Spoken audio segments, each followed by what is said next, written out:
বন্ধুরা good morning. আশা করছি যে যেখান থেকে ভিডিওটা দেখছো সুস্থ আছো।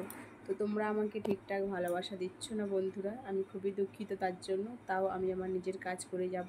তো চলো, আমি তোমার দুটো রান্নার ভিডিও, গোটা রান্নার ভিডিও তোমাদের সঙ্গে শেয়ার করব। তো অবশ্যই তোমরা ভিডিওটা দেখো, দেখলে ভালো লাগবে। আর আমার পাশে থেকেও একটু সাপোর্ট করো আমার এই ছোট্ট বোনটাকে, কারণ না সাপোর্ট করলে আমি এগিয়ে যেতে পারবো না। তোমাদের সাপোর্ট এবং ভালোবাসা আমার খুবই দরকার। আর এটা আমি রাত্রে ভয়েসটা দিয়ে রেখেছিলাম, কারণ সকালে সময় হয় না, তোমরা দেখতেই পেয়েছো সময় হয় না, কাজে ব্যস্ত থাকি তার জন্য। তো চলো, খুব কম সময়ের মধ্যেই ভিডিওটা করব তোমাদেরকে দেখানোর জন্য কিভাবে গোটা রান্না করি আমি সবজি দিয়ে, সেটাই তোমাদের সঙ্গে শেয়ার করব। তো পুরো ভিডিওটা দেখার জন্য অনুরোধ রইল। আর যদি ভিডিওটা ভালো লাগে অবশ্যই একটা লাইক করো, কমেন্ট করো, আর নতুনদের কাছে একটু ভিডিওটা পৌঁছে দিও, শেয়ার করে দিও ভিডিওটা। আর এটাই ছিল আমার কথা। তো চলো দেখা যাক কী রান্না করছি। হ্যালো বন্ধুরা, তো আজকে বানিয়েছি মাটির নতুন উনুন। তো নতুন উনুনে নতুন রান্না করব। তো গোটা ভেড়ির ঝাল করব।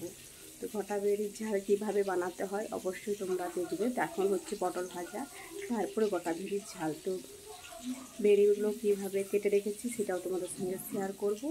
তারপরে তোমরা গোটা ভেড়ির রান্না দেখবে। তো গোটা ভেড়ির ঝাল খেতে খুব সুন্দর লাগে, আমার তো ভালো লাগে। শুকনো শুকনো করে আলু দিয়ে ঝাল, আলুগুলো এই ধরনের পিস করব এবং ভেড়িও এই ধরনের পিস করে রান্না করব। তো চলো তোমরা দেখো, পুরো ভিডিওটা দেখলে ভালো লাগবে নিশ্চয়ই। আর এইভাবে বানিয়ে খেয়েও নিশ্চয়ই ভালো লাগবে। আর আমাদের দেখো পুরো ঘেমে চান করে গেছি। তো চলো কীভাবে রান্না করছি। তো বন্ধুরা, তোমাদেরকে আমি বললামই যে আমি গোটা ভেড়ি রান্না করব। তো দেখো ভেড়ির সাইজগুলো এইভাবে বড় বড় করে কেটেছি। অনেকে ছোট ছোট করে কাটে, আমি একটু বড় সাইজ করেছি। তো আরও একটু বড় সাইজ করলে ভালো হতো, কারণ আমাদের বাড়িতে সবাই পছন্দ করে না বেশি বড়, কিন্তু আমার খুবই ভালো লাগে এইভাবে বড় বড়। তো কিছু পরিমাণ দেখো সরষে নিয়ে নিয়েছি, আর আমি শিলে বাটবো। শিলেই বাটি, মিক্সি নেই আমাদের, শিলে বেটেই আমি করি। আর ভিডিওটা করছি বলে আমি এক হাতেই বাটছি, বেটে কিছুটা দেখাচ্ছি তোমাদেরকে, শেয়ার করছি। তো এর মধ্যে সর্ষে আছে, আর সর্ষেরই রান্না আমাদের বেশিরভাগ হয়। তোমরা দেখো ভিডিওতে বন্ধুরা যে সর্ষেরই রান্না বেশিরভাগ হয়, খুব কম মাংস মাছ হলেই আদা রসুন হয়। তো সর্ষে বাটা কমপ্লিট। আর ভেড়ি যেমন কেটেছি লম্বা লম্বা, ওইভাবে আলুও কেটেছি। তো আলু নিচেই রাখা আছে, তাই তোমাদের সঙ্গে সেটা শেয়ার করতে পারলাম না, নিচে কাটা হয়ে রয়েছে।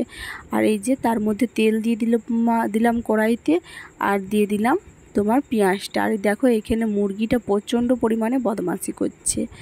কড়াই আছে তোমার গম ভাঙা, গরু খাদ্য যেটা বলা হয়, তো সেটা বারবার এসে খেয়ে নিচ্ছে। দেখো আলুর সাইজগুলো, এইভাবে আলুগুলো কেটেছি। তো ভেড়িটা আর একটু বড় করলে আমার ভালো লাগে খেতে।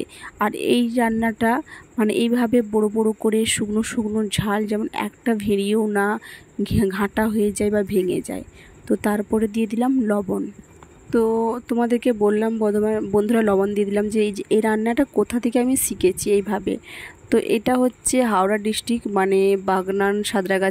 বাগনান যে আছে ওই সাইডে আমার মামার বাড়ি। তো ওই সাইড থেকে ব্লগটা যদি কেউ দেখে থাকো অবশ্য কমেন্টে জানিও।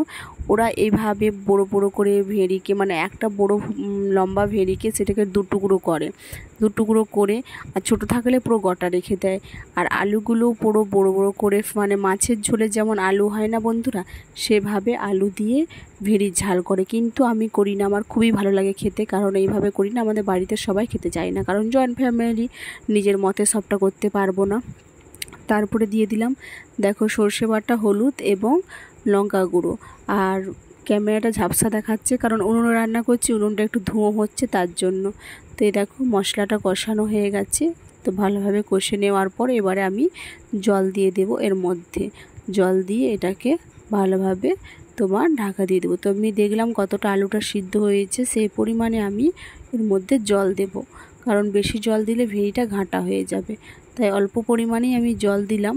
ভেড়ি আলু সিদ্ধ হয়ে গেছে, আর ভেড়িতে বন্ধুরা একটু কড়াই নাড়লেই সিদ্ধ হয়ে যায়। তো তারপরে আমি ওটাকে নামিয়ে নিয়ে অল্প তেল এবং অল্প রসুন দিয়ে ছকে নেব, দিলে টেস্টটা খুব সুন্দর লাগে। তো অল্প পরিমাণ তেল দিয়ে দিচ্ছি, আর এই যে রসুনকে দেখো ছাড়িয়ে হালকা করে নোড়া আছে যে শিল নোড়া, তার মধ্যে ছিঁচে দিলাম, দিয়ে এইভাবে ছুঁকে দিতেই দেখো আমার রেডি ভেড়ির ঝালের রেসিপি। তো এইভাবে ডাল আর ভেড়ির ঝাল খেতে আমার খুবই ভালো লাগে, আমার ফেভারিট খাবার। কিন্তু আলুর সাইডে ভেড়ির সাইজটা একটু বড়ো করে থাকলে আরও ভালো লাগে। কিন্তু জয়েন্ট ফ্যামিলিতে আছি, সবাই সবটা পছন্দ করে না। আমি যেটা রান্না করব আমার হাজব্যান্ড খায়, আমার বরমশাই, কিন্তু বাড়ির সবাই তো সেটা চায় না, কারণ আমরা 9 জন মানুষ তো সবাই সমান না। তারপরে একটা রেসিপি নিয়ে চলে এলাম, মানে গোটা বিলাতি টমেটোরে টক ঝাল কারা খেয়েছো বলো? অনেকে মিষ্টি খেয়েছো, চাটনি, কিন্তু টক ঝাল কারা খেয়েছো? এই যে টমেটোগুলোকে কেটে রাখছি, তো এটা করলে আরও খুব সুন্দর ভাত খাওয়া হবে। তোমরা এটা ট্রাই করে দেখো, এটা দিয়েই ভাত খাওয়া যাবে। যারা টক পছন্দ করো তাদের উদ্দেশ্যে বলছি কথাটা। আর এই যে সরষে বেটে তেল দিয়ে দিলাম, জানোই পেঁয়াজ তরকারি সরষে করি, একটু হালকা টমেটোগুলোকে কেটে রেখেছি। আর এই যে সরষে বেটে পেঁয়াজটা একটু ভাজা হয়ে যাওয়ার পর এর মধ্যে কড়াইয়ে দিয়ে দেবো। আমি বললাম হালকা ভাজা করব, তো আমি হালকা ভাজা করার পরে দিয়ে দিলাম। তারপর এটা একটু নাড়ার পর লবণ দিয়ে দেব। লবণ দেওয়ার পর তারপরে আরও ওর মধ্যে যে উপকরণগুলো দেওয়া সেগুলো দিয়ে দেব। তো লবণটা দিয়ে দিই ফার্স্ট। লবণটা দেওয়ার পর কিছুটা নাড়ার পর দেখবে ওটা আপসে একটু, মানে কি বলবো, জোড়ো টাইপের হয়ে যাবে, সিদ্ধ হয়ে যাবে অনেকটা লবণের ইসে বা তেলে। তো হালকা পরিমাণ ঢাকা দিয়ে দিলাম। তারপরে এই যে দেখো জল আপসেই বেরিয়ে গেছে, তার মধ্যে একটু সরষে বাটা এবং একটু হলুদ, একটু লঙ্কা, সব কিছু দিয়ে ভালোভাবে আমি মশলাটা কষে নেব। কষে নেওয়ার পর তোমরা দেখবে বন্ধুরা, এইভাবে করে খেয়ে দেখবে, তোমাদের নিশ্চয়ই ভালো লাগবে আমি বলবো, কারণ আমরা এইটা খেতে খুবই ভালোবাসি। আর যখন গরম ওয়েদার থাকে, মানে প্রচণ্ড রোদ্দুর থাকে, তখন যদি রোদে কাজ করে যারা, তাদেরকে যদি এটা দাও, এর মধ্যে 2-4টে কাঁচা লঙ্কা কেটে দিলে তো আরোই টেস্টি লাগে, খুব সুন্দর টেস্টি লাগে এর মধ্যে কাঁচা লঙ্কা দিলে, যারা ঝাল খেতে পারে বেশি পরিমাণ তাদের জন্য। তো তারপরে দেখো কষে নিলাম। কষা কমপ্লিট হওয়ার পর তো এই যে জল ঢেলে দেবো। জল ঢেলে দেওয়ার পর পুরো শুকনো হয়ে গেলে তারপরে নামিয়ে নেব। তো বন্ধুরা, আমার কিছু ভালো লাগা রান্না তোমাদের সঙ্গে শেয়ার করলাম, যেগুলো আমি খেতে ভালোবাসি সেটা তোমাদের সঙ্গে শেয়ার করলাম। যদি ভিডিওটা ভালো লাগে অবশ্য কমেন্টে জানিও। তো এই দেখো পুরো শুকনো হয়ে গেছে, এটাকে এবারে নামিয়ে নেব। আমি একটা পাত্রে নামিয়ে নিব, দিলেই আমার রেডি তোমার হচ্ছে টমেটোমের ঝাল টক। তো রেডি হয়ে গেছে। যদি ভিডিওটা ভালো লাগে অবশ্যই একটা লাইক কমেন্ট করো। সবাই ভালো থেকো, সুস্থ থাকো। আগামীকাল নতুন একটা ভিডিও নিয়ে আসতে চলেছি বন্ধুরা, বাই।